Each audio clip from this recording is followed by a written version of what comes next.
Welcome to the logic lesson on wiring up the main form. This is kind of like the form. This is the form that really is what the application's all about. So we're gonna wire this up right now. It's gonna be a little bit easier in some ways and a little bit harder in other ways. So let's jump right in and look at and kind of take a peek at what we have to work with.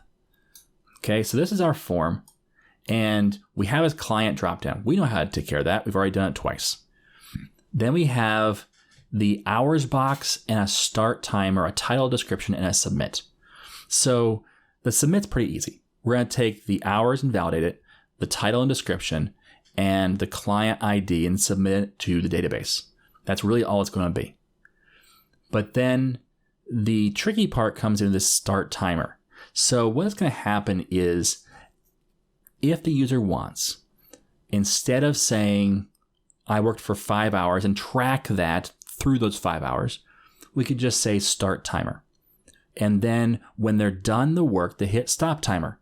And it's going to populate this hours box with the amount of work they've done, rounded to whatever they want, whether it's a quarter hour.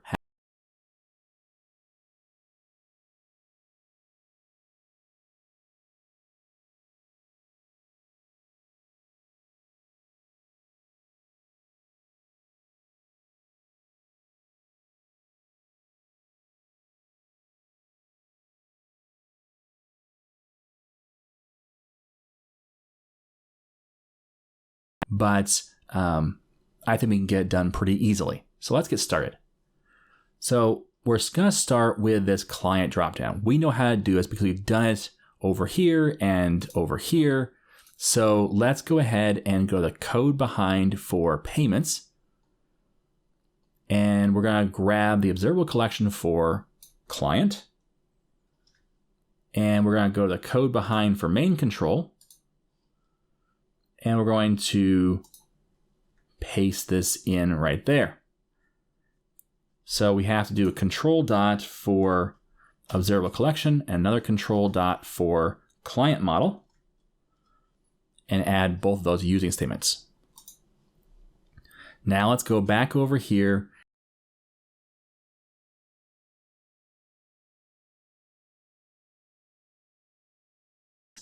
Was a little simpler. It's where our client dropdown, which is all we really have. And then initialize client list, which is where we actually populate it. So let's do that. We're going to paste it in down below.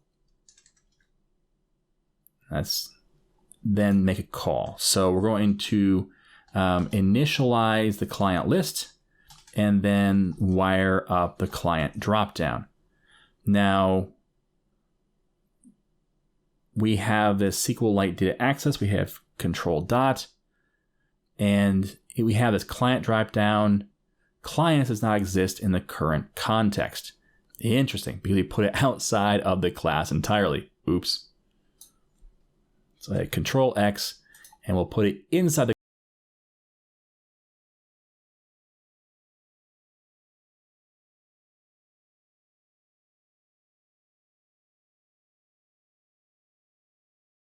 So there we go. We have Tim Corey. So we now have a selected client we can choose from. If we want to add more, let's just say new, and we'll say Acme. And it is bugs at, no, let's do Daffy, at acme.com. And the hourly rate is interestingly coming at 0 because we don't have defaults anymore. We wipe those out. Let's go ahead and change that. I'm going to clear this out, go over to my defaults and change that to 350 and cut off at 0 billion increments. The rest is fine.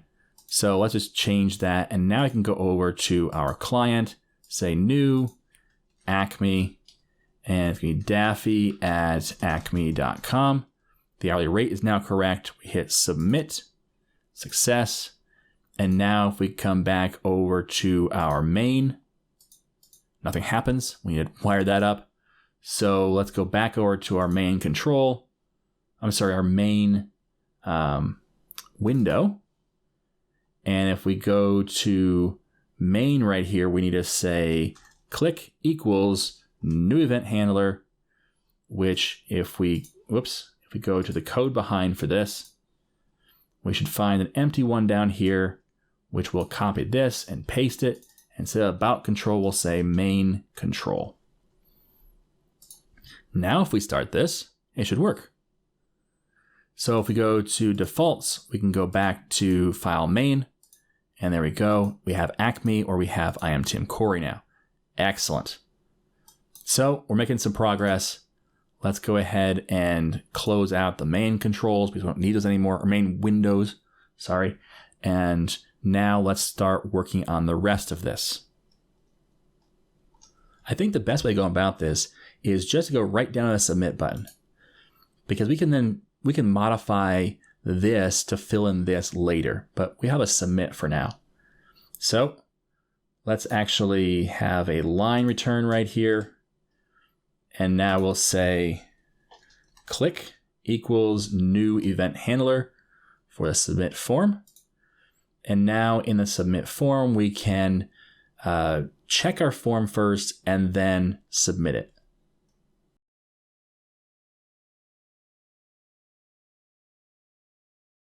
Find that real quick. Submit form, where we do insert new payment or update, and then reset the form, which we want this reset form. So let's go ahead and grab that, but we don't need to have this if statement here. So let's go get the reset form, which I'll just hit F12 and go to right away. We're going to grab that. We're going to copy it. We'll come over here and we will, first of all, throw a new not implement exception. Just so we don't forget to implement that. And we're going to reset a few things here. We'll reset the hours, title, and description. And we can't change the visibility yet because we don't have those set yet. So let's actually, we're not going to hide anything, so we can get rid of those three things. But we do need to clear the form data, and we don't need to do that. We don't have an is new entry. And actually, we don't need any of this stuff except for clear form data.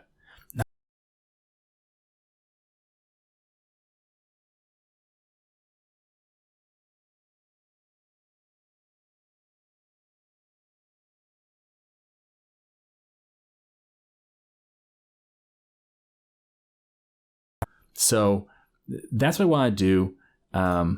So hours, title, and description. So hours, title, text box, and description, text box. Okay, so we're going to clear those three things, and we'll do that right here at the end, reset form, like so.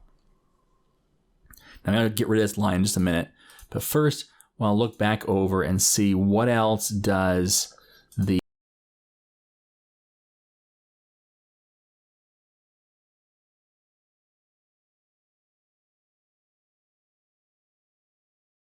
payment record. That's all we're doing. So let's grab the validate form just so we have it. And I'm going to actually grab the insert record as well. So again, just following patterns. So I'm going to put these in so I have that valid pattern. So this is going to be the work model, which we don't have yet. So let's go ahead and create that model. Add class, and we're going to call this the work model. Make it public. And we're going to have an ID, the client ID, the hours, which is a double. We're going to have the title, which is a string. We're going to have the description, which is also a string. We're going to have a string for the date entered, We fixed those, by the way, so that's good. We're going to have a int for paid. That'll be that 1 or 0, that checkbox. And we don't have it in this form, though. And we'll have a int for payment ID. But that is nullable. Okay, and in fact, we're making a nullable int because of that. So if you put a question mark after an int or a double, that makes it nullable. Okay, strings are already nullable, but int, double, those aren't. Therefore, we put a question mark after them to say, yes, this is nullable. Just like Boolean, we could say bool question mark, which means it could be true, it could be false, or it could be null. Okay, so now we have the work model done. So let's start filling this in. We're going to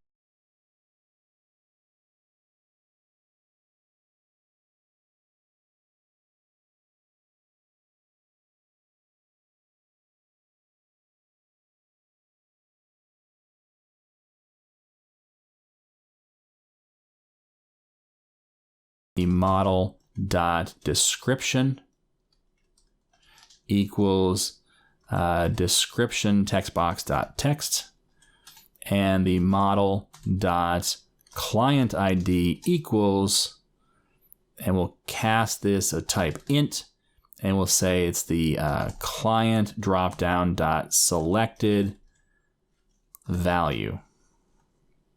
So that's the 4 things we really need: the hours, the title, the description, and the client ID. The rest of the stuff, the date entered gets populated automatically. Paid and payment amount, those have defaults or are null. So therefore, we're good to go with those values. So that's all we really need. That's going to validate our form, and it's going to return a work model. So insert new work item. And we're going to say insert into work. We need the client ID, the hours, the title, and the description. So we can grab these two, and we'll paste them in here and put our @ symbol after description, or before description. And now we've got the correct insert statement.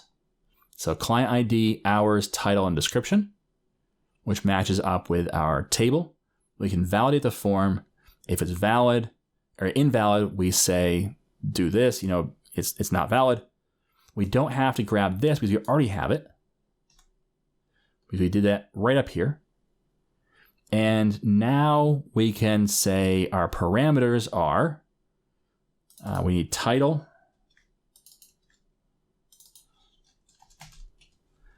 and we need one more. So we're going to say description. Like so. That's good to go. We can save the data. And now we need to look into if we need to add it anywhere else. So normally we add it to a dropdown, but we don't have to here because there is nothing to modify. So therefore, we can get rid of this. We can tell them it's success. We do need to clear out the form. So let's go ahead and look at the clear form data, which is right here. And we're going to put that right before success. Normally it's after, and so it says success and then it clears out, but this way it's going to clear out right away. So let's just try this out and see what happens. And nothing's going to happen. I just realized. So I have this insert new work item, but I don't actually call it anywhere. So let's go down here to where we have the submit form, insert new work item, and then reset form, which we're already calling. So therefore, let's get rid of that clear form. Let's get rid of that exception. And now we should be good to go. Let's try it again. So client, I am Tim Corey. We're going to say that we worked for 6 hours. And creating app plan. Created the plan for the client's app. Pretty simple, 6 hours, hit submit. And we're saying for paid, we've got a not null constraint, and yet we're trying to do an insert. Okay, so paid has to have a value, but we're not passing one in. Okay, so let's look at, again, the database. And if we look at paid, we come over here, I don't see a default value. A couple things we could do. We could change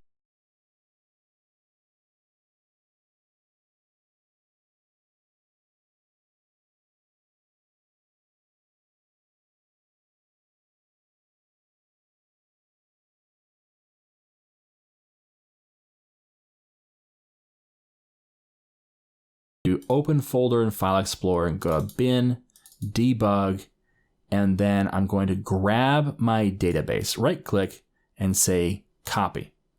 I'm going to come up to, let's go right to the root of demos. I'll paste it in, and then I'm going to make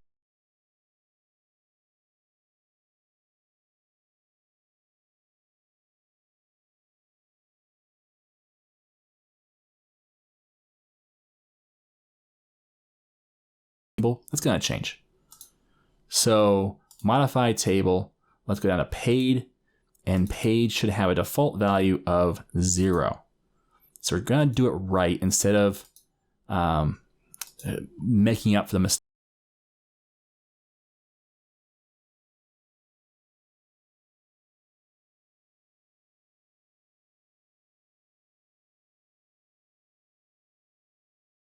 One again. So I'm going to go up to the root of demos and go to build time DB. Can make the same change to the work here. So modify table, paid gets a default value of 0. I'm going to save that as well. And the reason why I'm going to close this is because now I'm going to run this and everything will be blank. Okay, nothing's here. But I close it down. This won't overwrite again until I change this again. So now I can come back over here to my folder. I can cut this out and I can go to the SQLite app, the build time, the bin, the debug, and paste it and overwrite the existing one.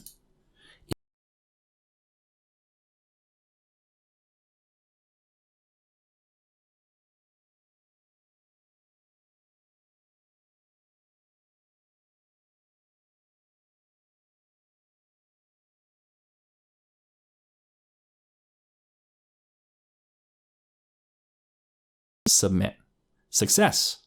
So now we should have a record in that table. Now we have to trust that it's in there, or we have to go and open it up because we don't have that edit yet. So let's open up the database SQLite app and go diving into our debug, open it up, go to work, actually browse data, sorry, work, and we have one record, client worked for the client. So it did work. Excellent. So close the database. And now what we can do is we can wire up this start timer. So let's go to our start timer and say click event, create the new click event for the start timer. And now we can hit F12 to go to that code. Okay, so here's where we start wiring up our timer. Now you may think, okay, I know what the WinForm timer is, and it's, just we create a control, we make a timer, we start it and stop it. We're not going to do that, okay? We could do a dispatch timer, which is more what WPF uses, but we don't really need to have, first of all, that type of precision with the ticks and all the rest. We don't need to have events for every time it ticks over. We just need to know how long it's been. So what we're going to do, come up here at the very top, and we're going to say bool is timer running equals false. We're going to have a date time be the start time equals, and we'll leave that blank for now, and date time be the end. Actually, we don't even need the end time. We'll get that when we hit the stop. Okay, so now we have those two values. We can say if is timer running equals true, we need to do something. Stop the timer and calculate hours. Else, we need to say start time equals date time dot now. Okay, that's going to get the right now time. Now, date time dot now is not ultra precise. So if you're going to try to calculate how long a process took to run, you wouldn't use this method. But this isn't that precise. This is not how many ticks was it. This is how many minutes was it, so we can calculate how many hours it was, really. So we're going to capture when we started, and then we'll say is timer running equals true. And we're also going to set the operate time dot text. Actually, it's content. Let's try this. Content equals stop timer. Okay, we're going to try that, and then let's see what happens. So start timer changes to stop timer. Cool. Now you may want to change that color as well to be a red. I think that's probably better. So we'll say the operate time dot background equals color dot red. Oops, it's brush. Brush dot, we'll have to create a new brush. And we can either do that by saying new solid color brush like that, or there's other kind of brushes. But the other thing to do is say brushes. I just missed this or forget this. Brush is red. Okay, so that sets the color of this button, which I'm not sure what the color is normally. Is it gray? That's a weird color. Let's change the color of this anyways to be green, because that would be the start. So background equals green, like so. And let's also change the foreground to be white. There we go. It's not the prettiest thing, but it's not horrible. All right, so start timer.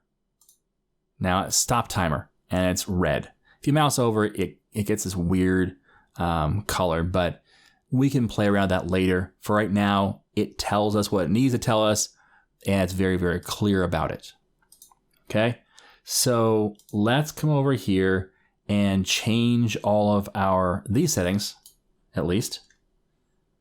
So we know that we need to have these settings: start timer and green, and is timer running is false. But now we need to calculate the amount of time that has elapsed between the two date times, the current one and the start time. So let's start by getting the minutes between the two. Okay, so we're going to say int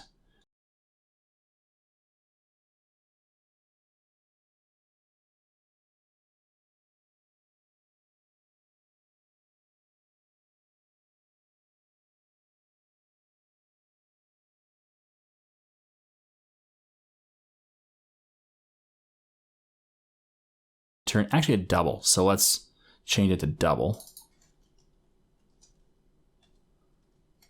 And that'll give us the total minutes between the two. Now, it's going to be kind of hard to simulate because of the fact that we're starting right away. So here's what we're going to do temporarily. I'm going to put a to-do here. Take out temp code. I haven't put it in yet, but I put my to-do in there first. Okay, so I'm going to say subtract. Actually, I'm not going to do it here because we're actually working up above. This is fine. So let's do this. Let's actually just add, and I'll paste my to-do there. We're going to add, let's add 12. So we'll add 12 minutes, whatever we do. So that's our total minutes. Now let's just calculate, let's just do a message box real quick, just to show us that we have, in fact, our minutes. Okay, now if we run this and hit start and stop right away, then it should give us just 12. If I talk for a little bit, maybe it will give us more than that. We'll see. But right now we've only run for about 12 seconds, so that's not a whole lot. So there's 15 seconds. That gives us at least a quarter of a minute. Let's stop a timer. And now we get 12 minutes, 12.32 minutes, essentially. Okay? So we know that's working. We know that it's at least giving us the 12 plus. So what we're going to do now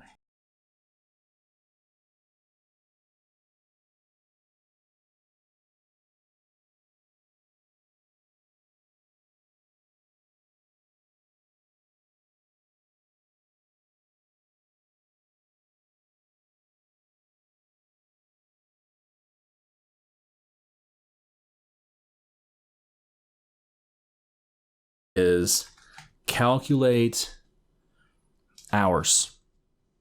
We're going to pass in our minutes. So this is a little confusing, but let's look at what it's doing. Private void calculate hours double minutes. So we pass in how many minutes have elapsed, and now we're going to calculate how many hours to put in the hours box. Okay, so the first thing you need to do is grab the client who is being worked on. Okay, because if we don't know the client, then we can't do anything. In fact, let's do this. Let's not even operate the timer if the client is not selected.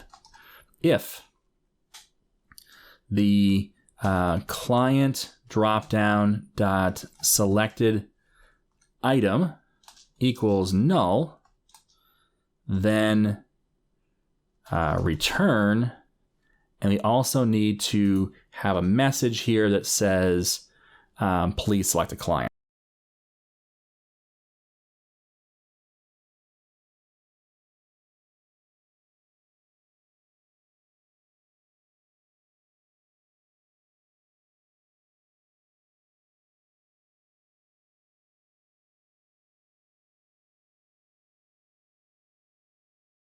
Is because the client tells us how we calculate those hours.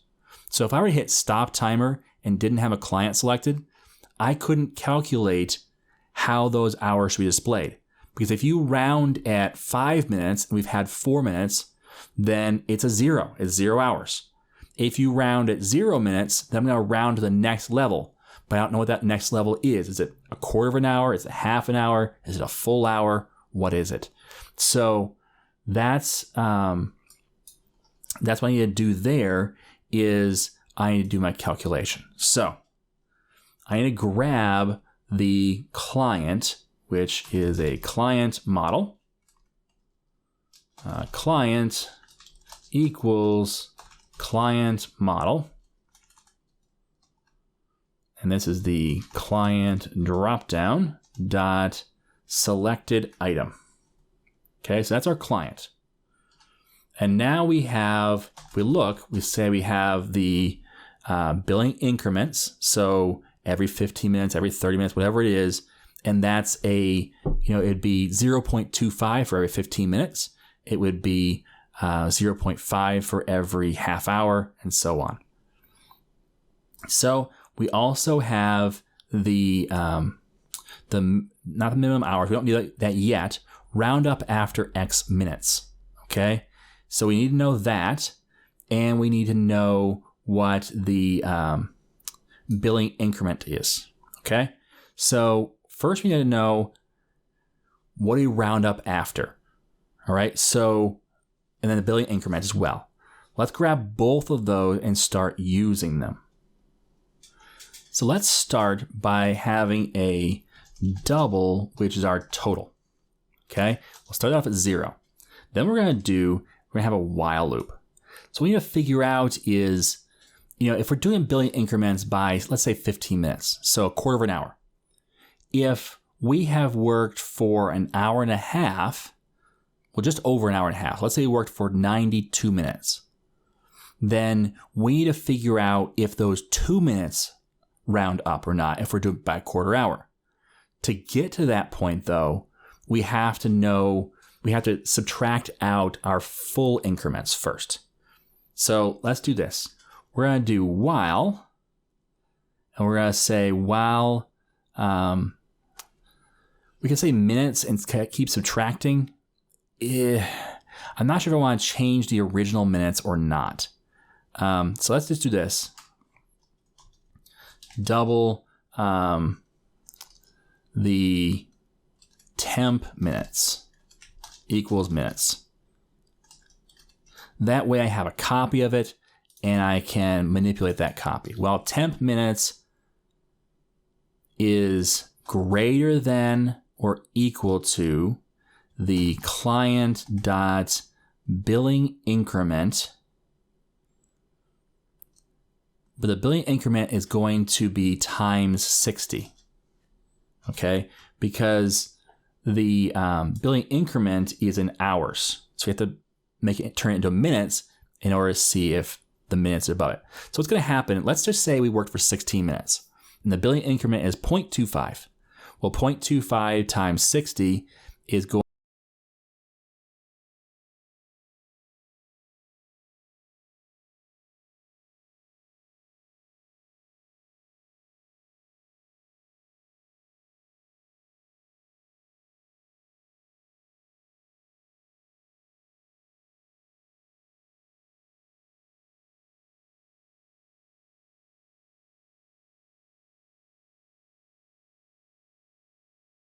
the total plus equals client dot billing increment, which is in hours, not in minutes. Okay, now that takes care of that, but then we need to say temp minutes minus equals, and our conversion here, which actually we can put this into double billing minutes. How about that? Equals, now we don't have to do the math every time. There's the billing minutes. Minus equals the billing minutes. Okay, since this is minutes and this is minutes, we can subtract the billing minutes from our temp minutes. So our 17 after the first iteration, the total becomes 0.25, and the temp minutes becomes 2. Goes back around. Is 2 greater than or equal to 15? No, it's not. Therefore, we're done with this part of the loop. So that will get us all of our whole values, our whole chunks. Now, our whole billing increments, essentially. Now we have just the partial. So now we need to figure out if we need to round up or not. So if the temp minutes is greater than or equal to the client dot, and our property is round up after X minutes. Okay, If it is greater than that, then we need to say that our total plus equals client.billing increment. Add one last increment if we round up. If not, we won't. And then we have now our total, which is in hours. So that total then can be put into our hours text box dot text equals total to string. Okay. So let's try this out. Let's first, we're going to run this. And did I actually call this? I did not. I did. Calculate hours right there. Okay. So let's look at I am Tim Corey first. So let's go to I am Tim Corey and edit it.